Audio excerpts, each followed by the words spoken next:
Hi, welcome to my channel. Today I'm going to be sharing with you the books I've been reading over the last few months and just giving you my thoughts and reviews about them. So if you enjoy this type of content and other homeschool and lifestyle content, please remember to subscribe and let's get into it. All right, so I read several books over the last couple months since I did my last book review video. And the first month basically, or the first maybe 6 weeks was like on my Kindle. And then the last few days, I've been trying to get through books for you. I've been reading these books and they're all so colorful. Like, just look at how they all have a red theme going on. And so I'm gonna start with the ones on the Kindle and just tell you a little bit, just go through a few. A lot of them are by the same author, which I mentioned last book review as well. So I'm gonna go through and talk about those for a second, and then we'll go through the ones that I actually have here to show you. All right, so last time, I wanna keep saying last month, because I used to do these every single month, and now I just do them like every 2 months. And so last book review, not last month, I talked about Amy Harmon and how I had read Samson. I don't think it's just called Samson. I can't remember what it's called completely. It's a soldier named Samson or something like that. I can't remember for sure, but it was a book club book, and I read that book by her and really, really loved it. And so I came to find out that a ton of her books were on Kindle Unlimited. So I had the actual like Samson book that I had bought, but then I just had started reading through a bunch of her other books because I have Kindle Unlimited, so I started going through them. So I went on and made a list today of the books, and just to kind of give you my ideas quickly so we're not spending a lot of time here. And a lot of her books, I feel like at least the more recent ones, have some sort of historical fiction component to them. I did read some older books from her, and they were a little bit different. They didn't have that historical fiction component to them, but a lot of the ones I read over the last few months did. So the first one, I think I mentioned it because I was reading it at the time that I did the last one, was From Sand and Ash. And that one's World War II, I believe. And I really liked that one. All of these books, I will say, have some sort of sexual content in them. I feel like the language is pretty good. I'm trying to remember for sure, but there might be a little bit of language. But I can't remember for sure. But there is some sexual content in all of them to varying degrees. So I feel like none of it is super graphic, but there is some of these books that have more than others. So there's that if you're worried about that, or if you try to pay attention to those types of things. So From Sand and Ash was really good. That was one of my favorites. The next one I was reading, or had just started to read at the time, was Where the Lost Wander. And that one's about the handcarts coming across the plains and like the Native Americans that lived in the area and kind of the relationship going on between all that. And this book, I would say, is not for the faint of heart. It was very, very sad. There was a lot of sad things. It was one of those, like, all of her books have sad components to them, but I feel like that one, the hits just kept coming as you read it. Like, there was just something else and then something else, and it was a little bit hard to read. I still thought that it was overall like good and realistic. I like that she doesn't shy away from being realistic. I think like that's what was actually happening during that time, but it also really pulls at your heartstrings. So if that's not something you want to have happen, then don't read that one. And then the next one was The Unknown Beloved, which I actually really liked. This one is in the 1920s, 1930s time period. It starts a little bit earlier and then jumps forward. And it has Eliot Ness in it, if you're familiar with that name, with Al Capone and stuff. And so they have another figure in here, another man that I think is mostly fictional. Some of her characters have basis in like real people, but not all of them. And so it talks about him trying to solve some mysteries of a serial killer that were going on. And so Eliot Ness assigns this agent to go, and there's a whole, again, romance story involved with that one. And I actually really, really liked that one. I thought it was really good. And again, I just like how there's different components. Like, she has similarities between these books, but there's just some different twists and things that's not just the same story book after book, which I really appreciate, because sometimes that happens with authors. It's basically the same story, but just different characters. And then the last one that I read as far as the historical fiction era is What the Wind Knows. And this was another one that was different. Like, it's a romance story, but it's like a time traveling romance story. So it starts more modern day, and then the girl goes back to Ireland in the 1920s, and there's a whole love story there. Again, some tragedy, some different plot twists. Really fun book though. I really enjoyed that one as well. So those are the ones like that kind of encompass historical fiction that I read. There might be a few other ones, I can't remember. And then the other ones that I read that were a little bit more modern day, I guess, that didn't contain this historical fiction. They still had some like issues that have gone on throughout history in them, I feel like, but maybe not specific to a certain time period. So I read A Different Blue and then Running Barefoot. Again, both have sensitive things, both have difficult topics, both have romance stories in them, and I really liked both of those. I think both of those involved Native Americans as well. I feel like that's a theme with some of her first books was that. So anyway, I don't know a whole lot about the author in general, but I really like her books, so I thought I'd mention those. Another author that I really like that had a few new books that came out over the last few weeks or a few months, I guess, was Ashton Newbold. And she writes like Regency romance and stuff, so I was excited for those. So I went through like a couple of those. When they're like romance on my Kindle, like I blow through them so fast. So that's why I read all those books within a few weeks, because they were on my Kindle and romance. And then the other books took a little more time. And then I also mentioned Youre last time by Brandon Sanderson. And I think it's The Nightmare Painter. Now I'm like not sure, but I think I said it wrong last time, and now I'm not sure this time.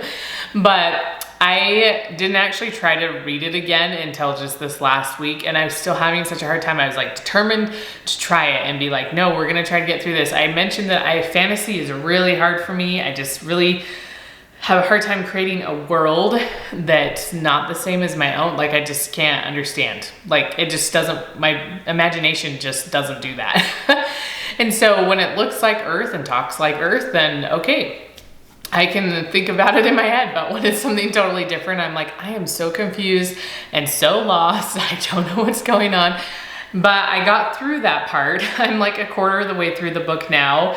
And I'm like, oh, okay, I can see I would have read more if I had time, but life has been so busy trying to get ready for surgery basically, and me trying to finish a bunch of projects. So I haven't really had as much time to read as I thought I would. But once I have surgery, I'll just be laying there. So hopefully I have a lot more time then. But I am actually like excited to keep reading it. So I'm reading it and it's good. So far so good. If you like fantasy, it should be really easy for you. If you don't, maybe still give it a chance, because you might actually end up liking it, because I am liking it. My husband's like, see, I told you you'd like it. But again, it's still hard for me to kind of imagine what the world is like, because it's so different from where I live and what my world is now. But I still like the storyline. I think it's very interesting. The next book that I finished, I'm saying it that way because I actually started both of these books before this one, but then I saw someone talking about another Kristen Hanna book, and I was like, oh, I like Kristen Hanna, so I grabbed this one. So she wrote The Nightingale and The Great Alone, which I mentioned recently as well, because I read another book about Alaska, and so she wrote those. She's written other ones. Those are just the two that I have read, and I liked both of those. And this one is about Vietnam, and again, it's like just hard topics for sure. And there is, again, sexual content in this book. This one has, I feel like it has more language than her other books, but I honestly can't remember. It's been a few years since I've read the other ones, but since it's like a war times zone, you know, and they're like actually like in Vietnam, she's a nurse, and it's talking about all the nurses, but one in particular that it's following in Vietnam. And censor around soldiers. I think, you know, you just have that stereotype, whether it's completely true or not, of just lots of swearing. So there is a lot of swearing in this book, which I do not love, but I did like the storyline in general. It has about half of the book, I feel like, with her at the war, and then it also is covering trying to come home from war and how difficult that is as well. There's some romance stuff, there's some plot twists. It's really good. I really enjoyed it. Again, it's one that's like, there's a lot of hard topics in it and just a lot of stuff that's just really difficult, but it's just so good. And I don't read a ton about this timeline. I've read, I think, one other book about Vietnam, and I really liked that one. But I don't read a whole lot about Vietnam usually, and I really enjoyed this book and learning more about it. All right, so the next book I wanted to mention is I Think You're Wrong, But I'm Listening. I mentioned this in a vlog that I was reading this, and it was a book club book. I didn't go to that book club, but I'm sure the discussion was amazing. So this is it's about politics, but it's also just about life. So, you know, that's why it's blue and red. But it's two women that run, is it Pantsuit Politics? I'm not sure if that's the podcast. It's something like that. And one of them's a Democrat, one's a Republican, and just how they have taken these issues and been able to talk about them. It shouldn't be this like standoffish thing to talk about. We should be able to come together and, you know, we'll find commonalities. They have found more things that they are similar on than they are different. They still have differences, but they've learned how to work through those things and to talk about them, which I thought was really cool. And not that I would ever write a book about politics, because I just really don't care that much about politics, but if I did, this would be the book, because I just love how it's all set up. It's very much I like the metaphor they use. I'll tell you just abbreviated version. Go read this book. It's awesome. But she talks about being on a team, you know, and how one's one team, one's the other team, and how that mindset can be very dangerous, because when we're on a team, someone has to win and someone has to lose. And that's not how life really works, or how it should work. If we view it that way, sorry, I'm losing my son. It's disappearing behind the clouds. Then we are mean to people. We don't consider other people's side of the stories. Like, we're just in it to win. We're just saying, oh yes, I'm doing this because this is my team. Maybe we don't even understand why that's our team. We haven't really researched it. And also, as part of that, humans are so complicated and issues are so complicated. They're usually just not two-sided. They're many-sided. So to just say we believe this side or we believe this side cuts out a whole bunch of stuff in the middle, or a whole bunch of different situations that maybe we never even thought of. So someone might agree with a certain topic because it applies to their situation in that moment. But maybe if you give them something else, maybe from the other side, they'd be like, oh, I agree with that too, because that applies in this moment. And that's okay. And that's the way it should be. It shouldn't be, oh, nope, I have been born this way, I've been raised this way, my grandparents were this way, I'm staying this way. Okay, that is so damaging to everyone, because we're never willing to look and see that there's other sides to the story besides just ours, or at least the one we've been told. And they go through so many topics. They talk about all these issues. They have really great examples in here. I love it all so much. And they talk about the word or, how we use that a lot. Like, you can be this or that, but you can't be both. That's basically how we treat, especially politics, but a lot of issues. And my fingers are in here for all the quotes, and I have lots of quotes. Like, I wrote them, like, all the things. Look at this at the back. Like, it's covered and I've highlighted so many things. But she said it's not that, well, they both said, two women, okay? It's not that we love our children or find that they drive us bananas sometimes. It's that we love our children and they drive us bananas sometimes. And how that and is important, okay? Like, it's both things. They drive us bananas and we love them. It's not, oh, when they drive me bananas, I don't love them anymore, even though maybe we feel that way sometimes. And so I just like that clarifying point. Like, it's so important. Our conversations are so important. Being able to see other sides of stories is important. That was one of the greatest things I learned in college, was understanding, even if something is so like out there and I'm like, no, or just completely morally opposed to it, it's like, people believe this. Why do they believe it? You need to be willing to understand from their perspective why they believe it, and try to gain some common ground, and then just know that you're gonna have different opinions about stuff, and that's okay. You can still be friends. You know, there might become points where that isn't the case. If it's a really difficult environment, if it's harmful or abusive, then yes, don't be friends, okay, in that situation. But a lot of times we can be, and we've become less tolerant of that. And we just, oh, you believe that? Like, oh my goodness, like what is the matter with you? And we all do that. It's so easy to do that. It's harder to get to know people, to have those conversations. And she talks about like getting out of the echo chamber, where you just are constantly hearing ideas that reinforce stuff that you've believed or at least been told your whole life. Maybe you don't actually believe it, or you don't know what you believe. And so stop listening to things that are reinforcing that belief. Okay, it's good to have those things and you're learning those things, but try something else. And that's what one of these things, I don't know if I actually put my finger in that page. Oh yes, because they did a challenge, a daily challenge. This was several years ago.